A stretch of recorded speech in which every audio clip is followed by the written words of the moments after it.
Hello बच्चों, let's read out the question first. The following table gives the reactance and RMS voltage across the elements of series RLC circuit.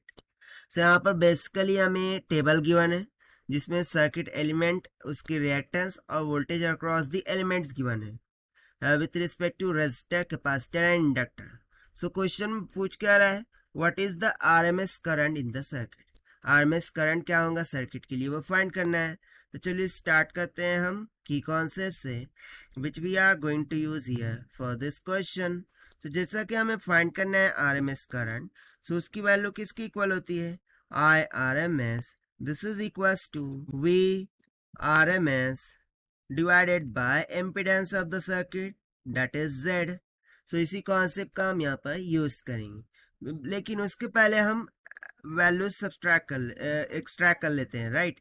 सो देखिए ये resistance हो गई R, ये क्या हो जाएंगे reactance of capacitor that is XC, ये हो जाएगा reactance of inductance that is XL. उसी के साथ साथ ये हो जाएगा वोल्टेज अक्रॉस रेजिस्टर, ये हो जाएगा वोल्टेज अक्रॉस कैपेसिटर, ये हो जाएगा वोल्टेज अक्रॉस द इंडक्टर. ठीक है. सो यहाँ से सबसे पहले तो हम V R M S find कर लेते हैं. So V R M S this will be equals to क्या हो जाएगा under root of V R that square plus in bracket, यहाँ पर ग्रेटर कौन दिख रहा है, हमें XC दिख रहा है, उसका वोल्टेज ज़्यादा है. सो यहाँ पर हम बोलेंगे VC माइनस VL का whole square. So this is equals to under root of resistance के अक्रॉस कितना वोल्टेज है 86 का होल स्क्वायर प्लस VC कितना है 285 minus VL 162 that whole square. So इसको यदि मैं सॉल्व करूँ तो यहाँ से V R M S this will be comes out equals to 150.08 volt. ठीक है, अप्रॉक्सीमेटली ये इतना निकल के आ जाएगा. अब उसके बाद हम कैलकुलेट करेंगे impedance of the circuit. So impedance of the circuit क्या होगा, Z is equals to under root of R का स्क्वायर प्लस अगेन C, जो XC है वो ग्रेटर है as compare to XL. So again हम सेम फॉर्मूला लगाएंगे कि XC माइनस XL का whole square. So this is equals to under root of 2 को मल्टीप्लाई कर दीजिए 10⁻² से. सो ये 200 हो गया.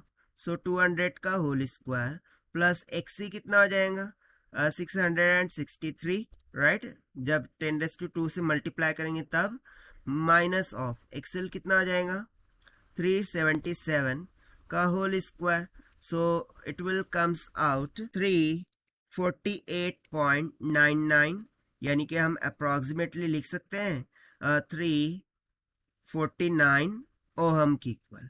बट यहाँ पर फाइंड क्या करना था, हमें फाइंड करना था आरएमएस करंट. सो उसके लिए कंसेप्चुअल फॉर्मूला लगा देंगे that is I R M S this is equals to V R M S by impedance that is Z. So this is equals to V R M S 150.08 divided by Z 349. So जब इसको divide करेंगे so IRMS will comes out equals to 0.429 के equal आएगा, यानी कि हम simply IRMS को approximate कर सकते हैं 0.43 एम्पियर तक. ठीक है, और ये हो जाएगा हमारा final answer for this question, जो कि हमने सॉल्व किया है by using the conceptual formula of IRMS से. Now let us take the option. So option C will become correct. So this is the required solution. I hope you understood well. Best of luck. Thank you.